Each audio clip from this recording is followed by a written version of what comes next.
عیسیٰ علیہ السلام کو مسیح کہا جاتا ہے، اس کا مطلب ہے کثرت سے زمین کی سیاحت کرنے والا، یا اس کا معنی ہاتھ پھیرنے والا ہے، کیونکہ آپ ہاتھ پھیر کر اللہ کے حکم سے مریضوں کو شفا یاب فرماتے تھے۔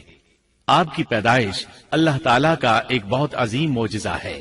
اللہ تعالیٰ سورہ مریم آیات 16 تا 23 میں فرماتے ہیں، وَاذْكُرْ فِي الْكِتَابِ مَرْيَمَ، اس کتاب میں مریم کا بھی واقعہ بیان کیجیے جبکہ وہ اپنے گھر کے افراد سے الگ ہو کر ایک شرقی مکان میں آئیں اور ان لوگوں کی طرف سے پردہ کر لیا، پھر ہم نے اپنی روح کو ان کے پاس بھیجا، پس وہ ان کے سامنے پورا آدمی بن کر ظاہر ہوا۔ یہ کہنے لگیں، میں تجھ سے رحمان کی پناہ مانگتی ہوں اگر تو کچھ بھی اللہ سے ڈرنے والا ہے۔ اس نے جواب دیا کہ میں تو اللہ کا بھیجا ہوا قاصد ہوں، تجھے ایک پاکیزہ لڑکا دینے آیا ہوں۔ کہنے لگیں، بھلا میرے ہاں بچہ کیسے ہو سکتا ہے؟ مجھے تو کسی انسان کا ہاتھ تک نہیں لگا اور نہ میں بدکار ہوں۔ اس نے کہا، بات تو یہی ہے، لیکن تیرے پروردگار کا ارشاد ہے کہ وہ مجھ پر بہت ہی آسان ہے، ہم تو اسے لوگوں کے لیے ایک نشانی بنا دیں گے اور اپنی خاص رحمت۔ یہ تو ایک طے شدہ بات ہے۔ پس وہ حمل سے ہو گئیں اور اسی وجہ سے وہ یکسو ہو کر ایک دور کی جگہ چلی گئیں۔ پھر درد ذہ اسے ایک کھجور کے تنے کے نیچے لے آیا اور بے ساختہ زبان سے نکل گیا کہ کاش میں اس سے پہلے ہی مر گئی ہوتی اور لوگوں کی یاد سے بھی بھولی بسری ہو جاتی۔ سیدہ مریم بہت عبادت گزار تھی۔ انہوں نے اپنے اور لوگوں کے درمیان آڑ بنا لی تھی۔ انہیں کھانا بھی پردے کے پیچھے سے پکڑایا جاتا۔ اللہ تعالیٰ کی طرف سے بھی انہیں خاص رزق مل رہا تھا۔ اس حالت میں جبریل علیہ السلام ان کے پاس آئے۔ انہوں نے ان کے گریبان میں اللہ کے حکم سے پھونک ماری، اس سے انہیں حمل ٹھہر گیا۔ ولادت کا وقت آیا تو آپ لوگوں سے بہت دور یعنی بیت اللحم چلی گئیں۔ وہیں انہیں درد ذہ شروع ہوا۔ تب کہنے لگی، کاش میں اس سے پہلے مر جاتی۔ اللہ تعالیٰ کی طرف سے ارشاد ہوا، سورہ مریم آیات 24 تا 28 میں ہے، اتنے میں اسے نیچے سے ہی آواز دی کہ آزردہ خاطر نہ ہو، تیرے رب نے تیرے پاؤں تلے ایک چشمہ جاری کر دیا ہے، اور اس کھجور کے تنے کو اپنی طرف ہلا، یہ تیرے سامنے تر و تازہ پکی کھجوریں گرا دے گا۔ اب چین سے کھا پی اور آنکھیں ٹھنڈی رکھ۔ اگر تجھے کوئی انسان نظر پڑ جائے تو کہہ دینا کہ میں نے اللہ رحمان کے نام کا روزہ مان رکھا ہے، میں آج کسی شخص سے بات نہ کروں گی۔ اب عیسیٰ کو لیے ہوئے وہ اپنی قوم کے پاس آئیں۔ سب کہنے لگے، مریم تو نے بڑی بری حرکت کی، اے ہارون کی بہن، نہ تو تیرا باپ برا آدمی تھا اور نہ تیری ماں بدکار تھی۔ یہاں ہارون سے مراد موسیٰ علیہ السلام کے بھائی ہارون علیہ السلام مراد نہیں، بلکہ مریم علیہ السلام کے ایک بھائی کا نام ہارون تھا۔ قوم کی باتیں سن کر مریم علیہ السلام خاموش رہی اور بچے کی طرف اشارہ کر دیا کہ اس سے بات کر لو۔ وہ کہنے لگے، بھلا گود کا بچہ کیسے بات کر سکتا ہے؟ سورہ مریم آیت 29 میں ہے، بچہ بول اٹھا، میں اللہ تعالیٰ کا بندہ ہوں، اس نے مجھے کتاب عطا فرمائی اور مجھے اپنا پیغمبر بنایا ہے، اور اس نے مجھے بابرکت کیا ہے جہاں بھی میں ہوں، اور اس نے مجھے نماز اور زکوٰۃ کا حکم دیا ہے جب تک بھی میں زندہ رہوں، اور اس نے مجھے اپنی والدہ کا خدمت گزار بنایا ہے اور مجھے سرکش اور بدبخت نہیں کیا، اور مجھ پر میری پیدائش کے دن اور میری موت کے دن اور جس دن کہ میں دوبارہ زندہ کھڑا کیا جاؤں گا سلام ہی سلام ہے۔ اللہ تعالیٰ نے عیسیٰ علیہ السلام کی اس گفتگو کے بعد فرمایا، یہ ہے صحیح واقعہ عیسیٰ ابن مریم کا، یہی وہ حق بات ہے جس میں لوگ شک و شبہ میں مبتلا ہیں۔ اللہ کے لیے اولاد کا ہونا لائق نہیں، وہ تو بالکل پاک ذات ہے۔ وہ تو جب کسی کام کے سر انجام دینے کا ارادہ کرتا ہے تو اسے کہہ دیتا ہے کہ ہو جا، وہ اسی وقت ہو جاتا ہے۔ میرا اور تم سب کا پروردگار صرف اللہ ہی ہے، تم سب اسی کی عبادت کرو، یہی سیدھی راہ ہے۔ اس طرح عیسیٰ علیہ السلام کی ولادت بغیر باپ کے ہوئی۔ اس معجزے کے بعد کئی فرقے گمراہ ہوئے اور کہا کہ مریم اللہ تعالیٰ کی بیوی ہے۔ اس بات کی تردید کرتے ہوئے اللہ تعالیٰ سورۃ الجن آیت 3 میں فرماتے ہیں، بے شک وہ لوگ کافر ہو گئے جن کا قول ہے کہ مسیح ابن مریم ہی اللہ ہے، حالانکہ خود مسیح نے ان سے کہا تھا کہ اے بنی اسرائیل، اللہ ہی کی عبادت کرو جو میرا اور تمہارا سب کا رب ہے۔ یقین مانو کہ جو شخص اللہ کے ساتھ شریک ٹھہراتا ہے اللہ تعالیٰ نے اس پر جنت حرام کر دی ہے، اس کا ٹھکانہ جہنم ہی ہے، اور گناہ گاروں کی مدد کرنے والا کوئی نہ ہوگا۔ وہ لوگ بھی یقیناً کافر ہو گئے جنہوں نے کہا اللہ تین میں سے تیسرا ہے۔ دراصل اللہ تعالیٰ کے سوا کوئی معبود نہیں۔ اگر یہ لوگ اپنے اس قول سے باز نہ رہے تو ان میں سے جو کفر پر رہیں گے انہیں المناک عذاب ضرور پہنچیں گے۔ یہ لوگ اللہ تعالیٰ کی طرف کیوں نہیں جھکتے اور استغفار کیوں نہیں کرتے؟ اللہ تعالیٰ تو بہت ہی بخشنے والا اور بڑا ہی مہربان ہے۔ مسیح ابن مریم سوائے پیغمبر ہونے کے اور کچھ بھی نہیں۔ ان سے پہلے بھی بہت سے پیغمبر گزر چکے ہیں۔ ان کی والدہ ایک راست باز عورت تھی، دونوں ماں بیٹا کھانا بھی کھایا کرتے تھے۔ آپ دیکھیے کہ کس طرح ہم ان کے سامنے دلیلیں رکھتے ہیں، پھر غور کیجئے کہ کس طرح وہ پھرے جاتے ہیں۔ اللہ تعالیٰ نے ان آیات میں عیسائیوں کے عقیدے کا رد کیا ہے، کیونکہ وہ مریم اور عیسیٰ علیہ السلام کو بھی اللہ کا حصہ مانتے ہیں۔ سورہ اخلاص میں بھی ان کے عقیدے کا ان الفاظ میں رد کیا گیا ہے۔ آپ کہہ دیجئے وہ اللہ ایک ہے، اللہ بے نیاز ہے، نہ اس سے کوئی پیدا ہوا اور نہ وہ کسی سے پیدا ہوا اور نہ کوئی اس کا ہمسر ہے۔ لوگوں نے جب مریم علیہ السلام پر تہمت لگائی، انہیں بدکار کہا، تب اللہ نے فرمایا، سورۃ النساء آیت 156 میں ہے، اور ان کے کفر کے باعث اور مریم پر بہت بڑا بہتان باندھنے کے باعث ہم نے ان پر لعنت کی۔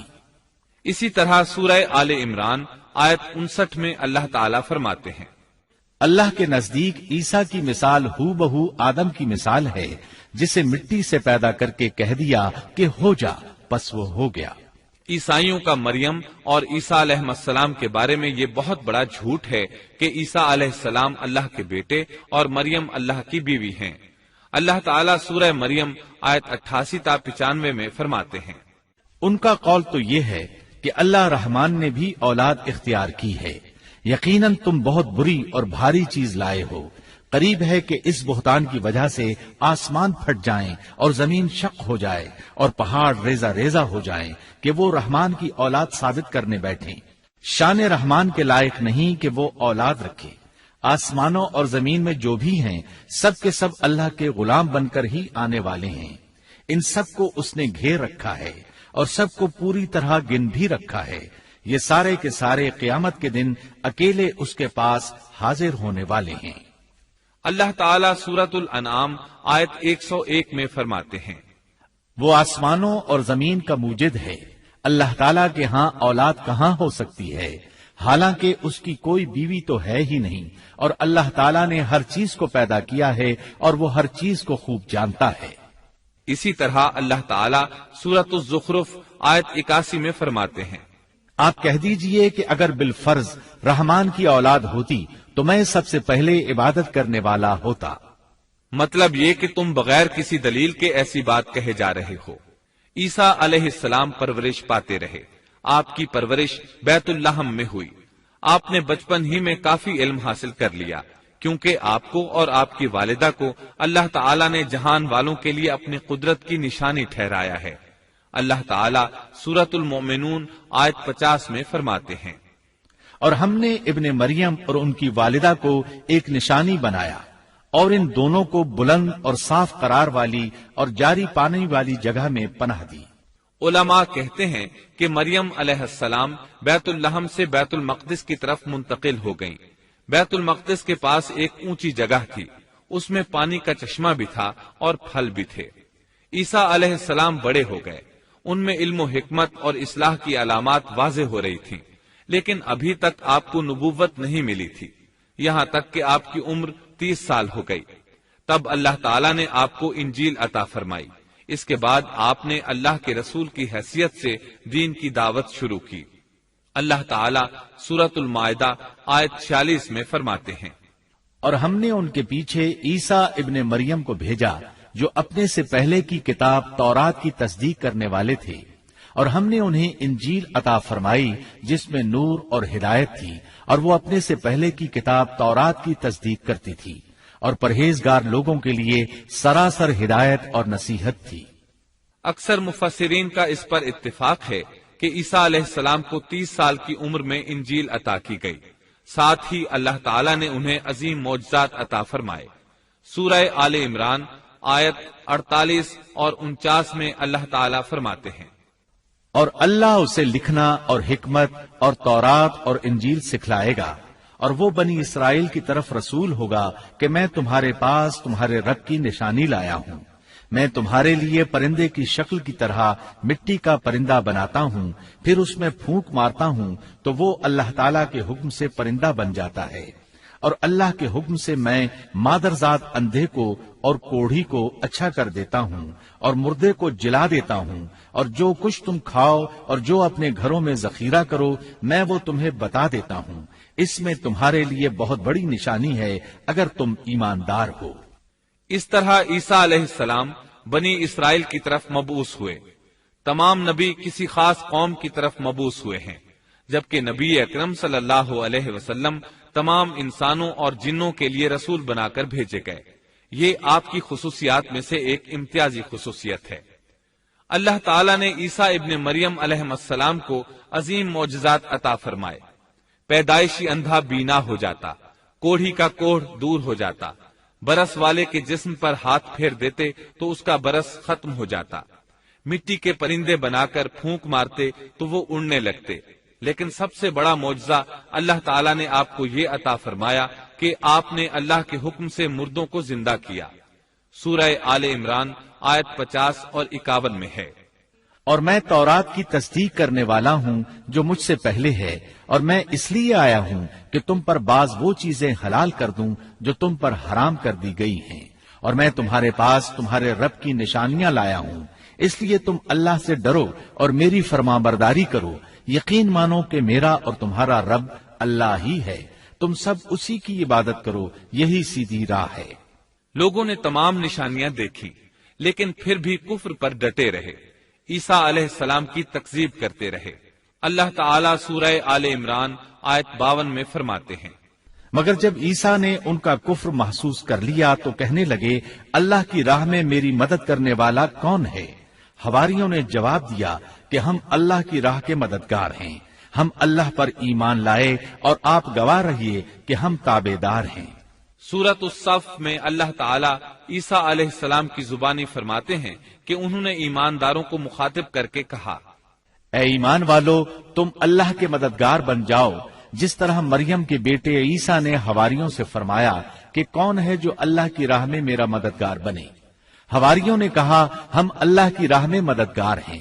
پس بنی اسرائیل میں سے ایک جماعت تو ایمان لے آئی اور ایک جماعت نے کفر کیا، تو ہم نے مومنوں کی ان کے دشمنوں کے مقابلے میں مدد فرمائی، پس وہ غالب آ گئے۔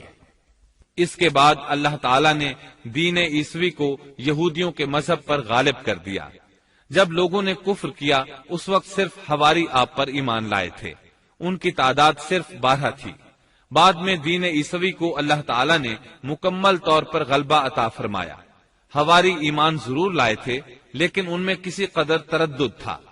اللہ تعالیٰ سورۃ المائدہ آیت 111 تا 115 میں فرماتے ہیں، اور جب میں نے حواریوں کو حکم دیا کہ تم مجھ پر اور میرے رسول پر ایمان لاؤ، انہوں نے کہا، ہم ایمان لائے اور آپ گواہ رہیے کہ ہم پورے فرمانبردار ہیں۔ وہ وقت یاد کے قابل ہے جبکہ حواریوں نے عرض کیا، اے عیسیٰ ابن مریم، کیا آپ کا رب ایسا کر سکتا ہے کہ ہم پر آسمان سے ایک خوان نازل فرما دے؟ آپ نے فرمایا کہ اللہ سے ڈرو اگر تم ایماندار ہو۔ وہ بولے کہ ہم یہ چاہتے ہیں کہ اس میں سے کھائیں اور ہمارے دلوں کو پورا اطمینان ہو جائے اور ہمارا یہ یقین اور بڑھ جائے کہ آپ نے ہم سے سچ بولا ہے اور ہم گواہی دینے والوں میں سے ہو جائیں۔ عیسیٰ ابن مریم نے دعا کی کہ اے اللہ، اے ہمارے پروردگار، ہم پر آسمان سے کھانا نازل فرما کہ وہ ہمارے لیے، یعنی ہم میں جو اول ہیں اور جو بعد ہیں، سب کے لیے ایک خوشی کی بات ہو جائے اور تیری طرف سے ایک نشان ہو جائے، اور تو ہم کو رزق عطا فرما دے اور تو سب عطا کرنے والوں سے اچھا ہے۔ حق تعالی نے ارشاد فرمایا کہ میں وہ کھانا تم لوگوں پر نازل کرنے والا ہوں، پھر جو شخص تم میں سے اس کے بعد کفر کرے گا تو میں اس کو ایسی سزا دوں گا کہ وہ سزا دنیا جہان والوں میں سے کسی کو نہ دوں گا۔ اور یہ اللہ تعالیٰ کی سنت ہے کہ جب منہ مانگا معجزہ آ جائے اور اس کے بعد بھی لوگ کفر کریں تو وہ تمام لوگ ہلاک کر دیے جاتے ہیں۔ آخر کار وہ کھانا اترنے لگا، انہوں نے اس کھانے کو کھایا اور ایمان پر قائم رہے، البتہ ان میں سے ایک نے خیانت کی، اس کا ذکر آگے آئے گا۔ ان مسلسل معجزات کا لوگوں میں چرچا ہونے لگا۔ یہودی عالموں اور بادشاہوں کو اس بات کی فکر ستا رہی تھی کہ لوگ ان کی پیروی چھوڑ کر عیسیٰ ابن مریم علیہ السلام کے پیروکار بن رہے ہیں، گویا ان کی حکومت ڈگمگا رہی تھی، دنیاوی بادشاہت بھی ہاتھ سے نکل رہی تھی اور دینی امور کی قیادت سے بھی ہاتھ دھونے پڑ رہے تھے۔ یہ صورتحال دیکھ کر یہودی عالم یہودی بادشاہ کے پاس گئے، اسے عیسیٰ علیہ السلام کے بارے میں خوف زدہ کرنے لگے، کہنے لگے وہ خود کو یہود کا بادشاہ خیال کرتا ہے اور دعویٰ کر رہا ہے کہ جلد تم سے بادشاہت چھین لے گا۔ بادشاہ کو اپنی حکومت کی پڑ گئی، اس نے حکم دیا اسے سولی پر چڑھا دو۔ اس وقت سزا کا یہی طریقہ تھا، آدمی کو قتل نہیں کرتے تھے، سولی پر لٹکا دیا کرتے تھے، ہاتھوں پیروں میں کیل ٹھونک دیے جاتے تھے، اسی حالت میں لٹکا ہوا وہ ختم ہو جاتا تھا۔ اس طرح یہودیوں نے عیسیٰ علیہ السلام کے قتل کا پروگرام بنایا۔ یہ آپ کے رسول بننے کے 3 سال بعد کی بات ہے۔ انجیل متی کے مطابق یہودیوں نے جس شخص کو عیسیٰ علیہ السلام کے خلاف ابھارا تھا وہ روم کا گورنر تھا، اس کا نام پونتس پیلاطس تھا۔ اس نے اپنے سپاہیوں سے مل کر عیسیٰ علیہ السلام کو گرفتار کرنے کی سازش تیار کی اور عیسیٰ علیہ السلام کے ایک شاگرد یہودا اسکریوتی کو 30 دینار پر جاسوسی کے لیے تیار کر لیا۔ ان دنوں عیسیٰ علیہ السلام مذہبی تہوار فصح منانے بیت المقدس آئے ہوئے تھے۔ یہاں عیسیٰ علیہ السلام نے کھانا کھایا اور اپنے 11 شاگردوں سمیت شہر سے باہر کتسمنی نامی ایک جگہ پر رات گزارنے کے لیے تشریف لے گئے۔ پھر اپنے شاگردوں سے الگ ہو کر اللہ سے یوں دعا کی، اے میرے اللہ، اگر ہو سکے تو یہ پیالہ یعنی موت مجھ سے ٹل جائے۔ اس کے جواب میں تسلی نازل ہوئی۔ علماء کا اس بات پر اتفاق ہے کہ جب یہودی عیسیٰ علیہ السلام کے شاگرد یہودا اسکریوتی کی یہ رہنمائی پر وہاں پہنچے جہاں عیسیٰ علیہ السلام اور ان کے شاگرد تھے، تو ان لوگوں نے عیسیٰ علیہ السلام اور ان کے حواریوں کا محاصرہ کر لیا۔ عین اسی وقت اللہ تعالیٰ نے عیسیٰ علیہ السلام کو آسمان پر اٹھا لیا اور مخبری کرنے والے عیسیٰ علیہ السلام کے شاگرد یہودا پر عیسیٰ علیہ السلام کی مشابہت ڈال دی گئی۔ چنانچہ حکومت کے اہلکاروں، یہودیوں، حتیٰ کہ خود حواریوں نے بھی اسی کو عیسیٰ سمجھ لیا اور اسی کو لے جا کر پھانسی پر چڑھا دیا، جیسا کہ سورۃ النساء میں اللہ تعالیٰ فرماتے ہیں، اور اس وجہ سے بھی ہم نے ان پر لعنت کی کہ انہوں نے کہا کہ ہم نے مسیح ابن مریم جو کہ اللہ کا رسول ہے اسے قتل کیا ہے، حالانکہ نہ انہوں نے اسے قتل کیا اور نہ سولی دیا، لیکن ان کو شبہ پڑ گیا، اور جو لوگ اس میں اختلاف کر رہے ہیں وہ خود شک میں ہیں، انہیں حقیقت حال کا کچھ علم نہیں، محض ظن کے پیچھے لگے ہوئے ہیں۔ اور یہ یقینی بات ہے کہ انہوں نے عیسیٰ ابن مریم کو قتل نہیں کیا تھا، بلکہ اللہ نے اسے اپنی طرف اٹھا لیا تھا، اور اللہ بہت زور آور اور حکمت والا ہے۔ عیسائی اور یہودی اس بات پر متفق تھے کہ عیسیٰ علیہ السلام کو سولی چڑھا دیا گیا ہے، لیکن ان میں تھوڑا سا اختلاف تھا۔ یہودی کہتے تھے کہ وہ قتل ہو گئے ہیں، جبکہ عیسائی کہتے تھے کہ وہ 3 دن تک مردہ رہنے کے بعد زندہ ہوئے اور آسمان پر چلے گئے۔ اللہ تعالیٰ نے ان دونوں گروہوں کی تردید کرتے ہوئے فرمایا کہ یہ شک میں مبتلا ہیں، در حقیقت یہ لوگ عیسیٰ علیہ السلام کو گرفتار نہ کر سکے تھے۔ بہرحال عیسیٰ علیہ السلام کے آسمان پر اٹھائے جانے کے بعد یہود غالب آ گئے اور دین عیسوی کی اشاعت پر پابندی لگا دی۔ البتہ خفیہ طور پر لوگ اس دین سے آگاہی حاصل کرتے رہے اور یہ سلسلہ 240 سال تک یوں ہی چلتا رہا، یہاں تک کہ ایک بادشاہ نے عیسائی مذہب قبول کر لیا۔ وہ ملک روم کا بڑا بادشاہ تھا۔ اس وقت دین عیسوی خوب پھیلا، لیکن اس بادشاہ نے دین میں شرک والے کچھ طریقے شامل کر دیے۔ ایک روایت کے مطابق وہ 240 سال تک توحید پر قائم رہے۔ یہ بادشاہ قسطنطنیہ پہنچا، وہاں عیسوی مذہب کو اپنے اقوال کے ساتھ زندہ کرنا چاہا۔ اس بادشاہ نے علماء، درویشوں اور پادریوں کو منتخب کیا۔ اس وقت ظاہری اور واضح کفر کے دروازے کھل گئے۔ پھر عیسائیوں کے 3 فرقے بن گئے۔ ایک کہنے لگا ہمارے درمیان اللہ نے اپنی مرضی کے مطابق کچھ عرصہ قیام کیا، پھر آسمان پر چلا گیا۔ ان لوگوں کو یعقوبیہ کہتے ہیں۔ دوسرے گروہ نے کہا ہمارے درمیان اللہ کے بیٹے نے جب تک چاہا قیام کیا اور پھر اللہ نے اسے اپنی طرف اٹھا لیا۔ انہیں نستوریہ کہتے ہیں اور ان کی کثرت ہوئی۔ اکثر نصارہ کا یہی عقیدہ تھا۔ اور تیسرا فرقہ کہنے لگا ہمارے درمیان اللہ کی منشا کے مطابق کچھ عرصے تک اللہ کا بندہ اور اس کا رسول رہا، پھر اسے اللہ نے اپنی طرف اٹھا لیا، اور یہی لوگ در حقیقت مسلمان تھے۔ انہیں موحدہ کہتے ہیں۔ ان کی انجیل میں شرک اب تک نہیں پایا جاتا۔ ان کی انجیل کا نام انجیل برناباس ہے۔ نصارہ کا یہ فرقہ سب سے قلیل تعداد میں ہے۔ ابن عباس رضی اللہ عنہما کہتے ہیں ان دونوں فرقوں نے تیسرے فرقے پر دھاوا بول کر ان میں اکثر کو قتل کر دیا۔ پھر اسلام اسی طرح تنہا، غریب اور کمزور رہا، یہاں تک کہ رسول اللہ صلی اللہ علیہ وسلم کی بعثت ہوئی۔ اللہ تعالی سورۃ الصف آیت 14 میں فرماتے ہیں تو ہم نے مومنوں کی ان کے دشمنوں کے مقابلے پر مدد کی، پس وہ غالب آ گئے۔ سورۃ النساء آیت 157 میں اللہ تعالی کا فرمان ہے اور ان کے یوں کہنے کے باعث کہ ہم نے اللہ کے رسول عیسیٰ ابن مریم کو قتل کر دیا، حالانکہ نہ تو انہوں نے اسے قتل کیا نہ سولی پر چڑھایا، بلکہ ان کے لیے وہی صورت بنا دی گئی تھی۔ یقین جانو کہ عیسیٰ کے بارے میں اختلاف کرنے والے ان کے بارے میں شک میں ہیں، انہیں حقیقت حال کا کوئی علم نہیں ہے، وہ محض ظن کے پیچھے لگے ہوئے ہیں۔ اتنا یقینی ہے کہ انہوں نے اسے قتل نہیں کیا۔ اللہ تعالی نے عیسیٰ علیہ السلام کو قیامت کی ایک نشانی قرار دیا۔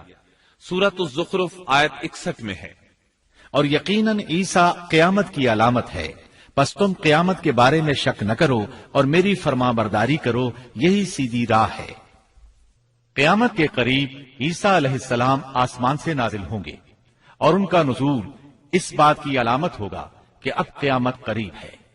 عیسیٰ علیہ السلام اور نبی کریم صلی اللہ علیہ وسلم کے درمیان اور کوئی نبی نہیں ہے، اس لحاظ سے نبی کریم صلی اللہ علیہ وسلم لوگوں سے زیادہ عیسیٰ علیہ السلام کے قریب ہیں، جیسا کہ مسند احمد کی ایک حدیث میں ہے۔ نبی اکرم صلی اللہ علیہ وسلم نے فرمایا انبیاء کرام سب ایک باپ کے بیٹے بھائی کی طرح ہیں، مائیں جدا جدا اور دین ایک ہے، اور تمام لوگوں سے زیادہ عیسیٰ کے نزدیک میں ہوں، کیونکہ میرے اور ان کے درمیان کوئی نبی نہیں ہے۔ نبی کریم صلی اللہ علیہ وسلم اور عیسیٰ علیہ السلام کی درمیانی مدت قریباً 560 سال ہے۔ آپ فرماتے ہیں وہ بہت جلد نازل ہوں گے، جب تم انہیں دیکھو گے تو پہچان لوگے۔